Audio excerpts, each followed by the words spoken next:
দক্ষিণ পশ্চিম বঙ্গোপসাগরের নিম্নচাপটি গভীর নিম্নচাপে পরিণত হয়েছে। বৃহস্পতিবার সন্ধ্যা নাগাদ ঘূর্ণিবায়ুর চক্র ঘূর্ণিঝড়ে পরিণত হতে পারে বলে পূর্বাভাস দিয়েছেন আবহাওয়াবিদরা। আবহাওয়াবিদ মোহাম্মদ ওমর ফারুক গণমাধ্যমকে বলেন, দক্ষিণ পশ্চিম বঙ্গোপসাগর ও তৎসংলগ্ন শ্রীলঙ্কা উপকূলে অবস্থানরত সুস্পষ্ট লঘুচাপটি ভোরে নিম্নচাপ এবং বৃহস্পতিবার সকাল 9টার দিকে গভীর নিম্নচাপে পরিণত হয়। সন্ধ্যা নাগাদ এটি ঘূর্ণিঝড়ে পরিণত হতে পারে।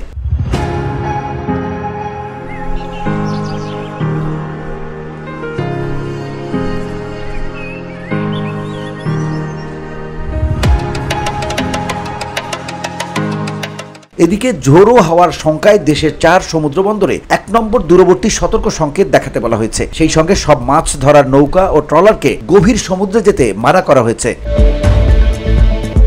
আবহাওয়ার বিশেষ বিজ্ঞপ্তিতে বলা হয়, বৃহস্পতিবার সকাল 9টায় নিম্নচাপটি চট্টগ্রাম সমুদ্র বন্দর থেকে 2035 কিলোমিটার দক্ষিণ পশ্চিমে, কক্সবাজার সমুদ্র বন্দর থেকে 1975 কিলোমিটার দক্ষিণ পশ্চিমে, মোংলা সমুদ্র বন্দর থেকে 1945 কিলোমিটার দক্ষিণ পশ্চিমে এবং পায়রা সমুদ্র বন্দর থেকে 1930 কিলোমিটার দক্ষিণ পশ্চিমে অবস্থান করছিল। সে সময় নিম্নচাপ কেন্দ্রের 48 কিলোমিটারের মধ্যে বাতাসের একটানা সর্বোচ্চ গতিবেগ ছিল ঘন্টায় 50 কিলোমিটার, যা দমকা অথবা ঝোড়ো হাওয়া আকারে ঘন্টায় 60 কিলোমিটার পর্যন্ত বৃদ্ধি পাচ্ছিল।